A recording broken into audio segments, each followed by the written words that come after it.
بسم اللہ الرحمن الرحیم۔ السلام علیکم ورحمۃ اللہ۔ اللہ رب العزت کی رحمت سے امید ہے کہ آپ سب لوگ خیریت سے ہوں گے۔ الحمدللہ، غلط فہمیاں اور ان کی اصلاح میں آج ہمارا ٹاپک ہے کیا سطر کھل جانے سے وضو ٹوٹ جاتا ہے؟ تو علامہ تطہیر احمد صاحب قبلہ نے غلط فہمیاں اور ان کی اصلاح میں صفحہ نمبر 20 پر لکھا ہے کہ عوام میں جو مشہور ہے کہ گھٹنا اور سطر اپنا یا پرایا دیکھنے سے وضو جاتا رہتا ہے، یہ ایک بے اصل بات ہے۔ گھٹنا یا ران وغیرہ سطر کھلنے سے وضو نہیں ٹوٹتا۔ ہاں، بغیر ضرورت سطر کھلا رہنا منع ہے اور دوسروں کے سامنے سطر کھولنا حرام ہے۔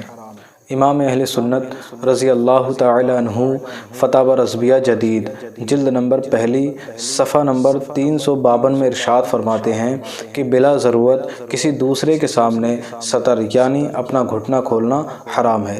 بعض جگہ یہ دیکھا جاتا ہے کہ لوگ گھروں میں ہی اپنی ماں بہنوں کے سامنے اور تمام گھر والوں کے سامنے انڈر بیئر یعنی نیکر پہنے گھومے رہتے ہیں۔ یہ بہت ہی شرمناک بات ہے۔ کچھ جگہ یہ بھی مشہور ہے اور اس پر لوگ سختی سے عمل پیرا ہیں کہ اگر کوئی بندہ اپنے گھر سے وضو کر کے نکلا اور مسجد کی طرف جب نماز پڑھنے کے لیے چلا تو اسے کوئی بچہ یا کوئی بڑا بندہ انڈر بیئر نیکر پہنے دکھ گیا تو وہ ترنت گھر کی طرف واپس ہو جاتا ہے، یا گھر کی طرف واپس ہوتا ہے یا پھر مسجد کے اندر جانے کے بعد وہ دوبارہ وضو کرنے بیٹھ جاتا ہے۔ حالانکہ یہ بالکل بے اصل بات ہے، اس کی کوئی دلیل نہیں، بلکہ صحیح بات تو یہ ہے کہ اگر وہ بندہ گھر سے وضو کر کے نکلا ہو نماز پڑھنے کے لیے اور اگر اسے راستے میں کوئی بندہ ننگا دکھائی دے گیا یا اس کا گھٹنا وغیرہ ران وغیرہ کھلی ہو اور اس بندے نے دیکھ لیا جس کا وضو تھا تو اس کے وضو پر کوئی بھی فرق نہیں پڑا۔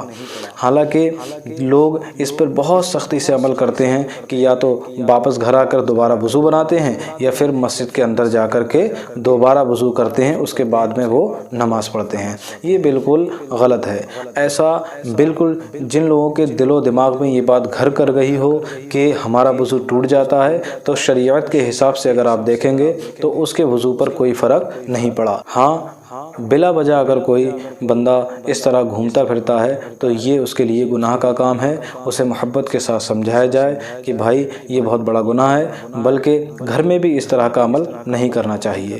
کپڑا اتنا پہننا چاہیے جتنے کہ گھٹنا چھپا رہے۔ اللہ رب العزت کی بارگاہ میں دعا ہے کہ ہمیں علم دین سیکھنے کی اور دوسروں کو سکھانے کی اور اس پر عمل کرنے کی توفیق و رفیق عطا فرمائے۔